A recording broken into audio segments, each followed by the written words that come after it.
Okay, guys, yeah, I'm just about to call a motivated seller that one of my coaching clients, Octav, he's secured a potential deal in Liverpool on lease option. Now, as usual, the sellers have got many questions on how it all works, the what ifs, this kind of things. So, this is when I encourage people that are working with me to bring me on a three-way call or pass me the number and I'll call them up and try and close a deal. There's no magic involved, but I've obviously come across these types of questions hundreds of times before. And you got a much bigger chance of me closing a deal with me doing it than obviously doing it yourself. And obviously I'm recording this, so I'll be able to send this recording to Octav at the end so he can understand what I've said and he can learn from it. Okay, so we're going to give this lady a call. Ashley, she's got property in Liverpool. And Octav's made her the offer, which I've got in front of me on my other screen. So we're good to go. Let's give her a call and see if we can close this deal off. Hello.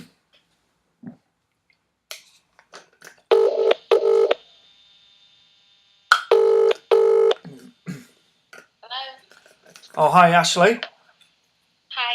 Hi, Ashley. Sorry, can you hear me? Yeah, it's a little bit quiet your side. Can you hear me okay?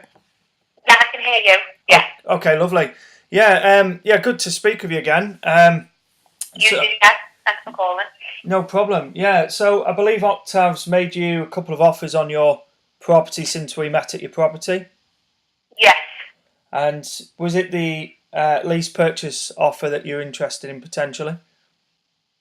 Well, yeah, I mean, Ofcom sent me the offer that they were prepared to, but my initial want was to sell it outright. Okay. But the offer that you made for the sale was just too low. And then we recently discussed the lease option in a little bit more detail. And I just wanted a little bit more information on what the leasehold actually entails because I've never actually came across it before. So just wanted a little bit more information on it, really. Yeah, absolutely. Well, the simplest way to explain it is, do you know things like car leasing and things like that? Yeah. Like PCPs. Well, it's in essence, it works the same as that, but on property. So we're agreeing to lease it for a certain period of time with the opportunity to buy it at that price that we've detailed on the offer letter that I've got in front of me here. Yeah. So it's over that period of time, which I believe 60 months. Monthly payments equates to your mortgage payment, so that's covered. Yeah. Service charges are all covered, and it works quite well for some people we work with. It doesn't work for everybody, like you said. If a cash sale or you want to get the property gone quickly and you need all the money, then this probably isn't the right solution for you. But if you are interested in it, then this can work for some people. Yeah. What I was more wondering about was, so you've got the lease option for, I think it was like 60 months, and then with the option to buy it at the end. Yeah. Is it a guaranteed option to buy? Is this something that is likely to happen, or is there like sort of instances where it doesn't get sold at the end and then you're kind of still in the same position you are today? Yeah, it's a good question, that actually. It's basically a lease option's a right to buy, but not the obligation. So, okay. So somebody, we could take it on, and we do not have to buy the property. It is just the option to buy, unfortunately. So, okay, that's fine. I thought as much. I just wanted to kind of get to the bottom of it, really.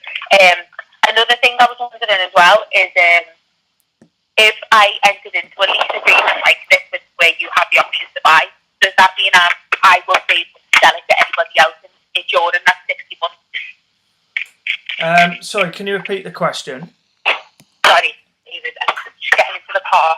It's okay. If we entered into this lease agreement for say 60 months, if I got somebody who wanted to buy it at any point during that 60 months, am I able to sell it to them, or am I kind of bound by the contract that I have to use?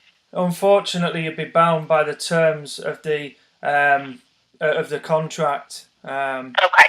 So you wouldn't be able to do that because we'd have the right up to 60 months to buy it any time within that price we've agreed, which I believe he's put forward at 70,000.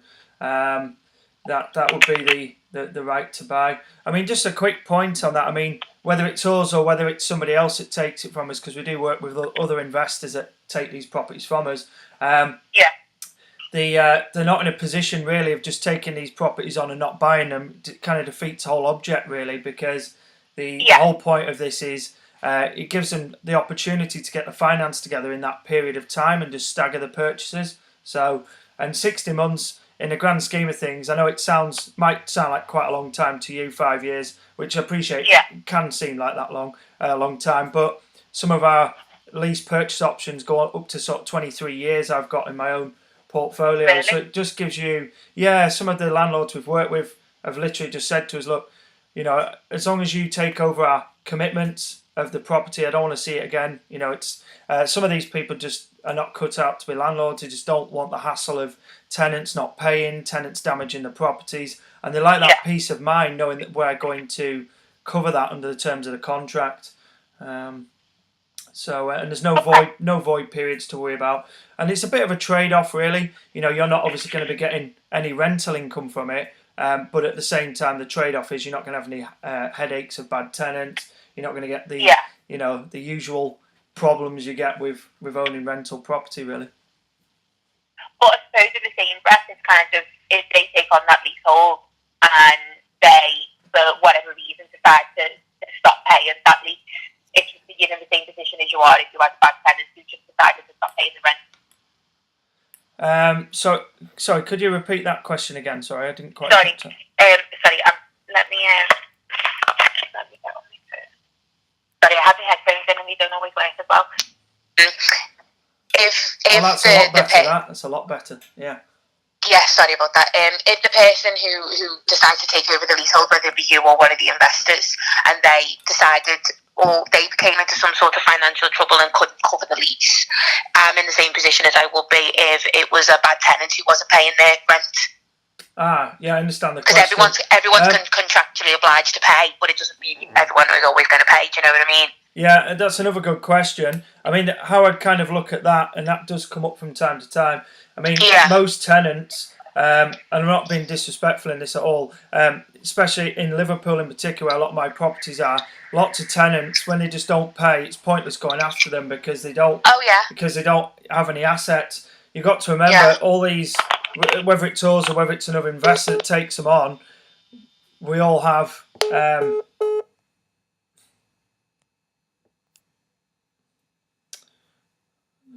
call just cut out there, so let me just give her a call back. Oh, she's calling back. Oh, hi. Sorry about that. I'm sorry about that. No, that was my fault. Okay. Sorry, that you were saying about I was just saying, most tenants, they've got no assets, so they've got no real reason. They're not bothered if they pay or they don't pay. For us or investors, I'm sure you can appreciate we've got quite large portfolios. If any of us messed around on the terms of the contract, you'd be able to come after any of the assets that are in any of the names. So, so in our experience, I mean, I could put you in touch with lots of landlords that we're working with on this basis that are many years into this contract to give you that peace of mind. I don't know if that would help, but no, it was just more to see, you know, what kind of securities you've got if you do enter into something like that.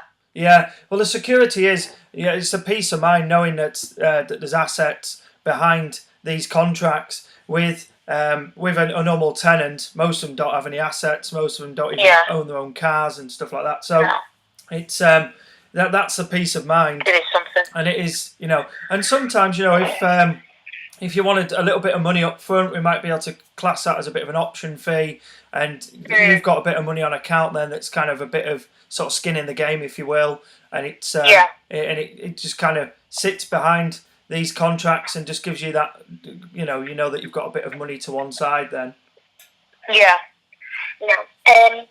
Okay, that's fine. Yeah, they were really the main points that I wanted to know just a little bit more about.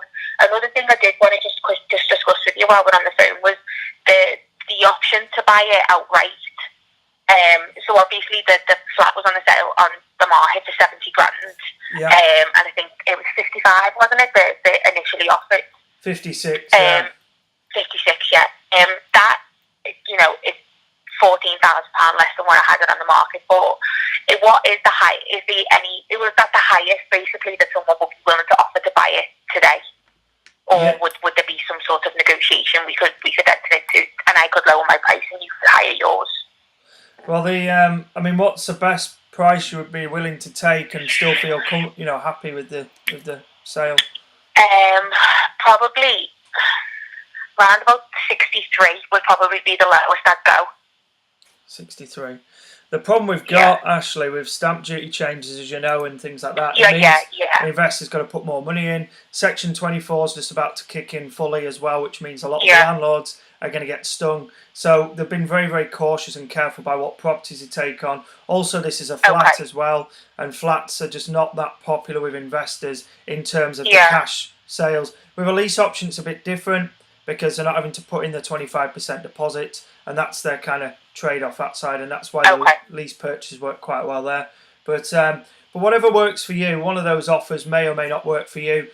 In terms of coming up on the price, I think we're about right with what's been offered there, so I don't think we'll be able to improve on it. And it's worth mentioning your legal fees are covered up to £1,000 on that as well, so you are technically getting a little bit more for it as well. And you haven't got estate agency fees as well, because by the time you take them into account, you're probably talking a few thousand. You'd be down there already, including your legal fees. So, okay. All right. Thank you. I'll have a think about it, and I'll email Octav directly. Yeah, have a good think about what works best for you. Got any other questions? Just come back to us, and and just let us know. Okay. Perfect. All right. Thanks for your time. Thank you very much. Bye-bye. Thank you. Bye. Bye. As you can see, you never know where these leads are going to go. You never know if they start off as maybe a lease option offer, and they can sometimes turn to a below market value offer. We just got to put the right solution forward by asking the right questions. So you can hear from some of the terminology I was using and some of the answers I was giving.